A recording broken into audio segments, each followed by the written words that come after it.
Assalamualaikum warahmatullahi wabarakatuh. Kami dari kelompok 1 akan membahas mengenai materi Just in Time. Saya Fadila Putri dengan NIM 2401 akan memulai materi pertama. Dan beserta rekan-rekan saya Aisyah Agustin dengan NIM 2401071021 dan rekan saya.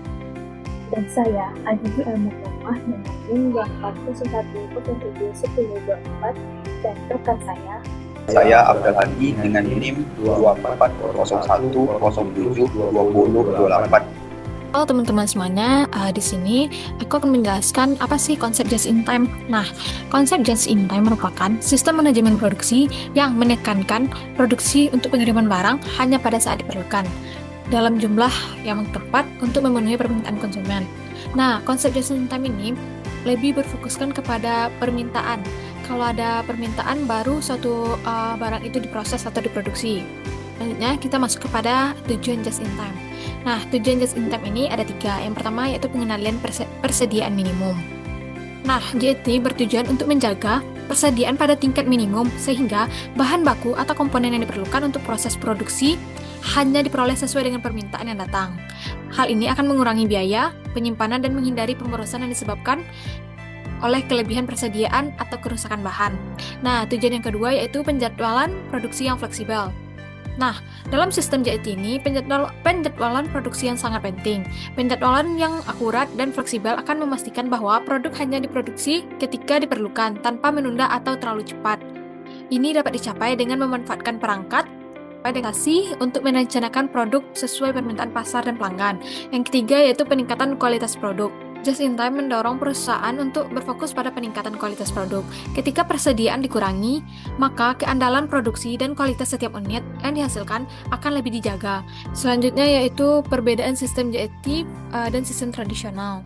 Nah, yang pertama itu perbedaannya itu dari segi persediaan. Dalam sistem JIT, persediaan dijaga seminimal mungkin, bahkan mendekati nol. Sedangkan pada sistem tradisional, perusahaan menyimpan persediaan dalam jumlah yang besar atau dalam jumlah yang banyak. Nah, perbedaan yang kedua yaitu pola produksi. Pada JIT, produksi dilakukan berdasarkan permintaan dari pelanggan. Sedangkan tradisional melakukan produksi berdasarkan perkiraan dan untuk stok gudang. Nah, yang ketiga yaitu dalam perbedaan dari segi biayanya.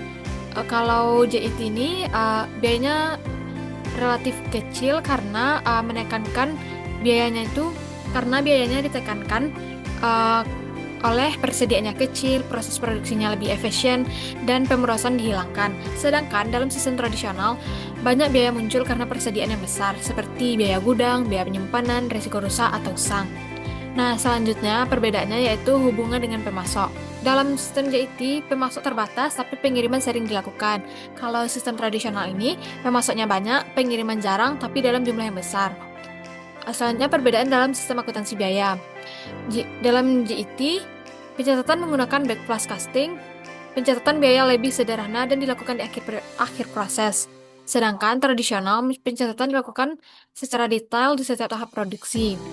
Nah, selanjutnya yang terakhir, kualitas. Dalam sistem JIT, produk cacat harus segera diperbaiki karena stok tidak tersedia. Berbeda dengan sistem tradisional, jika ada produk yang cacat, seringkali diketahui di akhir produksi. Nah, itulah materi yang dapat saya jelaskan dan materi selanjutnya akan dijelaskan oleh rekan saya. Nah, aku akan membahas mengenai konsep backflash costing. Yang pertama, diterapkan pada perusahaan just in time untuk persediaan, karena sama-sama untuk mengurangi biaya-biaya yang terkait dengan produksi. Nah, yang kedua, biaya tidak dicatat secara rinci di setiap tahap produksi. Yang ketiga, biaya baru dialokasikan setelah produk selesai atau saat penjualan terjadi. Nah, siklusnya gini, biaya-biaya produksi diakumulasikan di biaya produksi atau work in process. Nah, ketika akhir periode, biaya-biaya produksi yang terkait tersebut akan dialokasikan ke akun persediaan barang jadi. Lalu ketika barang jadi dijual, biaya produksi yang terkait dengan akun persediaan barang jadi akan dipindahkan ke akun harga pokok penjualan. Nah, yang terakhir, konsep ini dapat menerapkan sistem perpetual atau maupun sistem fisik. Namun pada umumnya konsep backflow costing ini lebih kepada sistem perpetual. Itu saja, sekian, terima kasih. Jadi, kali ini saya akan menjelaskan materi yang selanjutnya, yaitu tentang just in time dan backflow costing. Nah, apa sih hubungan just in time ini dengan backflow costing?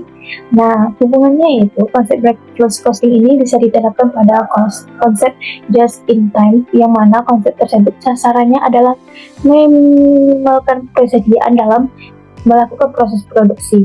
Nah, bahkan jika memungkinkan persediaannya nol atau zero inventory, yang mana sangat sesuai dengan konsep backflow costing, yaitu mengumpulkan biaya produksi dengan proses produksi yang sangat cepat dan memendekkan arus biaya produksinya. Itulah materi dari saya. Sekian, terima kasih. Analogi dasar akuntansi keuangan. Akuntansi keuangan ibarat bahasa bisnis atau buku catatan keuangan perusahaan, seperti buku kas pribadi yang mencatat pemasukan dan pengeluaran. Akuntansi keuangan mencatat setiap transaksi keuangan perusahaan secara sistematis agar bisa diketahui posisi keuangan, kinerja, dan arus kas perusahaan. Analogi utamanya perusahaan yaitu seseorang transaksi aktivitas sehari-hari, menerima uang, membayar utang, membeli barang, laporan keuangan, ringkasan kondisi keuangan, laporan kekayaan, dan hasil usaha. Dengan analogi ini, akuntansi keuangan membantu pihak yang berkepentingan, pemilik, manajemen, investor, kreditur, memahami kesehatan keuangan perusahaan untuk pengambilan keputusan